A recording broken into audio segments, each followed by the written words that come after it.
Hello everyone, welcome back to my another video. তো guys, season 7 update আসার পর গেমের মধ্যে কিন্তু নতুন অনেক কিছু অ্যাড করা হয়েছে। সেই সাথে আমাদের যেই গেম আছে সেখানে নতুন নতুন নতুন চেঞ্জেস করা হয়েছে। তো ওই চেঞ্জেসগুলো আমরা অনেকেই বুঝতে পারতেছিলাম না, আমাদের সবার মাথার উপর দিয়ে যেতেছে ওই চেঞ্জেসগুলো। তার মধ্যে কয়েকটা চেঞ্জেস হচ্ছে, আপনারা যখন কর্নার কিক যখন আপনারা নিতে চান তখন আপনাদের সামনে অনেকগুলো অপশন কিন্তু শো করে। তো ওই অপশনগুলো অনেকে বোঝে না যে ওই অপশনগুলো দিয়ে আসলে কী কী করতে হবে, কীভাবে কী করতে হবে, অনেকে ওগুলো বোঝে না। তো মাঝে মধ্যে হয় কি, উল্টাপাল্টা করে দিলে আপনি কর্নারে অনেক সময় গোল করতে পারেন না, কর্নার অনেক সময় স্কোর করতে পারেন না। আর ওই ইয়াগুলো দেওয়াই হয়েছে এই কারণে যাতে আপনারা কর্নারে ভালোভাবে গোল স্কোর করতে পারেন। অনেকে কর্নারে গোল স্কোর করতে পারে না অনেকেরা, তো তাদের জন্যই ওই ইয়াগুলা দেওয়া আছে। তো আজকের ভিডিওতে আমরা ওই বিষয়গুলো নিয়ে কথা বলবো, কীভাবে ওই কর্নারে আপনারা ওই সেটিংগুলো কীভাবে কী করতে হবে সেগুলো নিয়ে আজকের ভিডিওতে আমরা কথা বলবো। ভিডিও অনেক বেশি ইন্টারেস্টিং হতে যেতেছে। যারা যারা এখনও ভিডিওতে লাইক করে দিন, যারা যারা এখনও চ্যানেলটিকে সাবস্ক্রাইব করে নেই সাবস্ক্রাইব করে দিন। তো চ্যানেলটির ভিডিও শুরু করা যায়। ওকে, তো যখনই আপনারা কর্নার কিক নিতে যান তখনই আপনাদের সামনে এরকম 4টা অপশন শো করে। আমি দেখে দিতেছি, আমাদের দেখতে পাচ্ছেন রাইট সাইডে কয়েকটা অপশন শো করতেছে, এখানে দেখতেই পাইতেছেন। তো আমাদের এরকম 4টা অপশন শো করে, তার মধ্যে 2টা অপশন তো আপনারা জানেন কী কী হয়। একটা হচ্ছে সিলেক্ট ট্রিগার, একটা হচ্ছে সুইচ ভিউ। এই দুইটা দিয়ে কী কী হয় আপনারা জানেন। সিলেক্ট ট্রিগার হচ্ছে আপনি যেই প্লেয়ারটা থেকে দিয়ে আপনি কর্নার কিক মারতে চান সেই প্লেয়ারটাকে আপনি চাইলে এখান থেকে সিলেক্ট করতে পারবেন। আর লাস্টে যে সুইচ ভিউটা আছে, আপনি চাইলে এখান থেকে যে দৃশ্যটা আছে সেটা চেঞ্জ করে অন্যরকমভাবে আপনি কর্নার করতে পারেন। তো পরে দেখতে পাচ্ছেন মাঝখানে 2টা অপশন আছে, একটা হচ্ছে সেট পিস স্ট্র্যাটেজিস আর একটা হচ্ছে শর্ট কর্নার ট্যাকটিক। তো অনেকে এই 2টা বিষয়ে বুঝে না যে আসলে কীভাবে কী করতে হয়, তো আমি ওটা বলবো আপনাদেরকে। তো এই 2টা বিষয়ের মধ্যে আবার আরও কয়েকটা বিষয় আছে দেখতে পাচ্ছেন, আর এখানে কিন্তু 5টা দেওয়া আছে। তো অনেকে এটা বুঝে না, আবার ওইটার মধ্যেও শর্ট কর্নার ট্যাকটিক্সের মধ্যেও কিন্তু 5টা আছে। তো আজকের ভিডিওতে আমি এই 5টা নিয়ে বলবো যে এগুলো দিয়ে কীভাবে কী করতে হয়। তো সবার আগে আমি সেট পিস স্ট্র্যাটেজিস নিয়ে কথা বলবো। আরেকটা কথা বলে দিই, আপনারা যদি সুইচ ভিউ করে যদি আপনি কর্নার কিক মারতে চান সেক্ষেত্রে শুধু আপনি শর্ট কর্নার ট্যাকটিক্সটা পাবেন, সেট পিস স্ট্র্যাটেজিস কিন্তু শুধু আপনি এইভাবেই পাবেন। তো চলেন সেট পিস স্ট্র্যাটেজিস নিয়ে কথা বলা যাক। দেখতে পাচ্ছেন এখানে 5টা অপশন আছে। প্রথমে দেখতে পাচ্ছেন balanced, dash, 6 yard box, train, purpose. তো ব্যালেন্সের কথা যদি বলি, ব্যালেন্স ধরেন দেখেন আমরা কিন্তু এখানে ব্যালেন্স সিলেক্ট করা আছে। তো ব্যালেন্স বলতে এখানে বোঝানো হয়েছে যে আপনার যে প্লেয়ারগুলো আছে, দেখতে পাচ্ছেন কয়েকটা প্লেয়ার ডিবক্সের মধ্যে আছে, কয়েকটা প্লেয়ার ডিবক্সের একটু কাছে আছে, আর কয়েকটা প্লেয়ার দেখতে পাচ্ছেন একটা প্লেয়ার আছে ডিবক্স থেকে একটু দূরে আছে, তার থেকেও আরেকটু দূরে একটা প্লেয়ার আছে। তো ধরেন আপনি যখন কর্নার মারলেন, ধরেন আপনি ডিবক্সের মধ্যে মারলেন, আর আপনার প্লেয়াররা অনেক সময় হয় যে হেড করে গোল দিতে পারে না, তখন আপনার যে ডিবক্সের বাইরে যে একটা প্লেয়ার আছে সে কিন্তু দৌড়ায় আসে করার জন্য, গোল করার জন্য। অনেক সময় এরকম যদি হয় যে আপনারা গোল করতে না পারেন হেড করে, তাহলে কিন্তু ওই প্লেয়ারটা দৌড়ায় আসে বল গোল করার জন্য।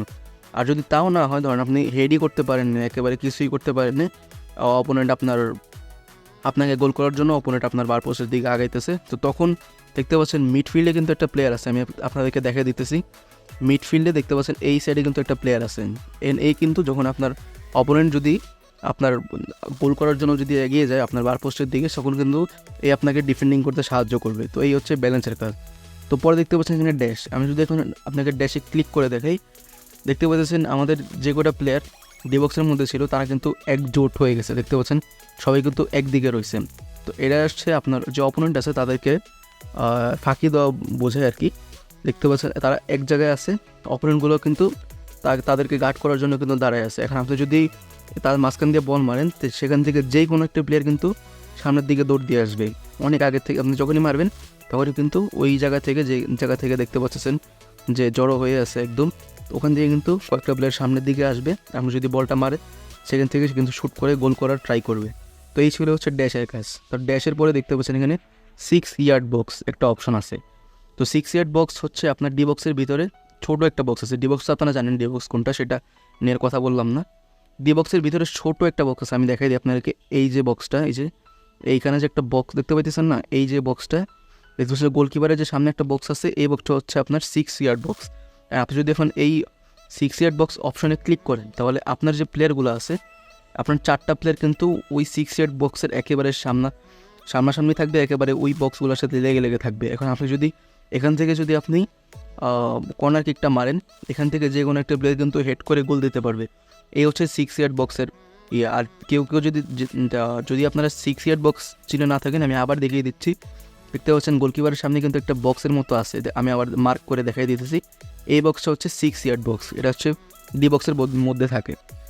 তো আপনি যদি 6 ইয়ার্ড বক্সে ক্লিক করেন তাহলে আপনার যে প্লেয়ারগুলো আছে তারা কিন্তু ওই বক্সের সাথে একেবারে লেগে থাকবে। আপনি যদি এখান থেকে কর্নার কিকটা মারেন তাহলে তারা কিন্তু হেড করে গোল করা ট্রাই করবে। তো এই গেল 6 ইয়ার্ড বক্স। তারপরে দেখতে পাচ্ছেন এখানে ট্রেনটাও অনেকটা ড্যাশের মতনই, আমি দেখাই দিতেছি। ট্রেনে দেখেন আমি ক্লিক করলাম, ক্লিক করার পরে দেখতে পাচ্ছেন আমার যে প্লেয়ারগুলো ছিল তারা কিন্তু আবারও এক জোট হয়ে গেছে, কিন্তু এবার কিন্তু তারা মাঝখানে জোট হয়েছে। আগে আপনারা দেখছিলেন যে তারা কিন্তু ডি বক্সের একেবারে কর্নারে জোট হয়েছিল, কিন্তু এবার কিন্তু তারা একেবারে মাঝখানে কিন্তু জোট হয়েছে, দেখতেই পাইতেছেন। তো এখন আপনি যদি এখান থেকে কর্নার কিকটা মারেন সেখান থেকে কিন্তু যে কোনো একটা প্লেয়ার দৌড় দিয়ে আসবে গোল করার জন্য, ঠিক আছে। তো এটাও অনেকটা ড্যাশের মতনই, আশা করি বুঝতে পেরেছেন। এরপরে দেখতে পাচ্ছেন এখানে ফার পোস্ট অপশনে যদি আপনি ক্লিক করেন, ফার পোস্ট তো বুঝে নিই, ফার পোস্ট অপশনে যদি ক্লিক করেন তাহলে আপনার যে প্লেয়ারগুলো আছে তারা কিন্তু একেবারে আপনার যে অপোনেন্টের যে বার পোস্ট আছে সেখানে একেবারে কিন্তু তার কাছাকাছি চলে যাবে।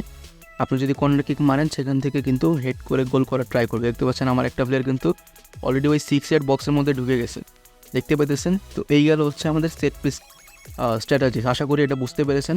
তো পরে দেখতে পাচ্ছেন এখানে শর্ট কর্নার ট্যাকটিক্স আছে। তো আপনি যদি শর্ট কর্নার ট্যাকটিক্সে যান দেখতে পাচ্ছেন এখানেও কিন্তু কয়েকটা অপশন কিন্তু এখানে দেওয়া আছে। দেখতে পাচ্ছেন 5টা অপশনের মধ্যে দেওয়া আছে no tactics, touch line, from deep, 2 options, diagonal, 5টা অপশন, ঠিক আছে। এখন আপনি যদি প্রথম যে অপশন দেখতে পাচ্ছেন নো ট্যাকটিক্স, এটা হচ্ছে ওই সেট পিস স্ট্র্যাটেজিসে যেমন ব্যালেন্স ছিল এখানেও নো ট্যাকটিক্স, মানে আপনি কোনো ধরনের কোনো ট্যাকটিক্স ইউজ করবেন না, ঠিক আছে। এটা হচ্ছে আপনার প্লেয়ারও ওই ছড়াই ছিটাই থাকবে, পুরো মাঠের মধ্যে থাকবে, কয়েকটা প্লেয়ার ডি বক্সের মধ্যে থাকবে, একটা প্লেয়ার ডি বক্সের একটু বাইরে থাকবে, আরেকটা প্লেয়ার একেবারে মিডফিল্ডে থাকবে, এরকম আর কি। নো ট্যাকটিক্স বলতে এটা বোঝায়। ওই সেট পিস স্ট্র্যাটেজিস যেমন ওই যে ব্যালেন্সড ছিল না, এটা তো সেমই। শর্ট কর্নার ট্যাকটিক্সে নো ট্যাকটিক্স, এটা ব্যালেন্স, ওইটা সেম। পরে দেখতে পাচ্ছেন টাচ লাইনের সাথেও আপনারা জানেন টাচ লাইনে কী হয়, মানে আগে শর্ট কর্নার একটা অপশন ছিল, এখন ওটা টাচ লাইন হয়ে গেছে। টাচ লাইন দিলে আপনার ডি বক্স থেকে যে কোনো একটা প্লেয়ার কিন্তু আপনাকে হেল্প করার জন্য আগে আসবে, ঠিক আছে। আপনারা এটা অনেকে জানতেন, তো এটা নিয়ে নতুন করে কিছু বলে দেওয়ার কিছু নাই।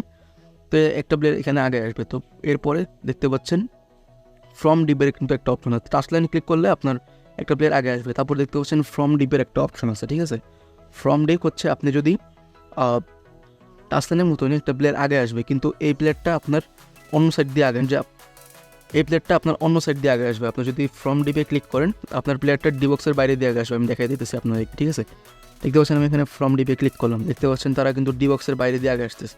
আর আপনি যখন টাচ লাইনে ক্লিক করতেন তখন কিন্তু ডি বক্সের মধ্য থেকে কিন্তু আপনার এখানে আসতো, কিন্তু আমি যদি ইয়াতে ক্লিক করি, ফ্রম ডিপে ক্লিক করি, তাহলে কিন্তু ডি বক্সের বাইরে থেকে আপনাদেরকে সাহায্য করার জন্য আসবে, ঠিক আছে। মানে এটা দিয়ে তারা অপোনেন্ট টিমের ডিফেন্ডারকে ফাঁকি দেওয়ার ট্রাই করেন। তো পরে দেখতে পাচ্ছেন এখানে 2 অপশনস আছে। তো 2 অপশনে যদি আপনি ক্লিক করেন, 2 অপশনে হবে কি আপনার আগের টাচ লাইনের মতনই, মানে এই ইসের যে কটা ইয়ে আছে দেখতে পাচ্ছি, পরে যে 4টা ইয়ে আছে touch line, from dips, 2 options, diagonal, এগুলো সব কটার সাথে টাচ লাইনের অনেকটা মিল আছে, ঠিক আছে। আপনি যদি এখন 2 অপশনে ক্লিক করেন, 2 অপশনে ক্লিক করার পর আপনার দুজন প্লেয়ার কিন্তু আগে আসবে, আমি দেখা দিতেছি। দেখতে পাচ্ছেন 2 অপশনে ক্লিক করলাম, 2জন প্লেয়ার কিন্তু আগে আসতেছে। এখন এই দুজন প্লেয়ারদেরকে দিয়ে আপনি পাস করে গোল করবেন না কী করবেন সেটা আপনার বিষয়, ঠিক আছে। এটা নিয়ে নতুন করে কিছু বলে দেওয়ার নাই। তো 2 অপশনে ক্লিক করলে 2জন প্লেয়ার আপনার আগে আসবে। এখন আপনি 2জন প্লেয়ারকে পাস করে গোল করাতে পারবেন, অনেক ইজি একটা ইয়ে, ঠিক আছে। তো লাস্টে দেখতে পাচ্ছেন এখানে ডায়াগোনালের একটা অপশন আছে। এখন আপনি যদি ডায়াগোনালে ক্লিক করেন, মানে এটাও টাচ লাইনের মতনই, আপনার জন্য একটা প্লেয়ার আগে আসবে, ঠিক আছে। আমি দেখা দিতেছি আপনার জন্য একটা প্লেয়ার আগে আসবে, ওই প্লেয়ারটা আবার দেখতে পাচ্ছেন ডি বক্সে কিন্তু চলে যেতেছে। দেখতে পাচ্ছেন আমার কিন্তু একটা প্লেয়ার ছিল, এই কিন্তু ডি বক্সের দিকে আবার চলে গেছে, এই একটু পরে আবার আসবে, আবার চলে যাবে। মানে এর মাধ্যমে সে অপোনেন্ট টিমের ডিফেন্ডারদেরকে ফাঁকি দেওয়ার ট্রাই করতেছে অনেক বিভিন্ন ট্যাকটিক্সের মাধ্যমে, অনেক স্ট্র্যাটেজির মাধ্যমে। আপনি চাইলে অনেক রকম করে গোল স্কোর করতে পারবেন। এটা কোনো অনেক ভালো একটা ফিচার অ্যাড করছে গেমের মধ্যে। আর এগুলো যদি কেউ না বুঝে থাকেন অথবা যদি কোনো কোয়েশন থাকে এগুলো নিয়ে, তাহলে অবশ্যই কমেন্টে করতে ভুলেন না। আর যদি ভিডিও ভালো লেগে থাকে এটা লাইক করে দিন, আর চ্যানেলটিকে সাবস্ক্রাইব করে দিন এরকম ভিডিও দেখার জন্য। তো দেখা হবে পরবর্তী কোনো একটি ভিডিওতে, তখন সবাই ভালো থাকবেন, সুস্থ থাকবেন। টেক কেয়ার, আল্লাহ হাফেজ।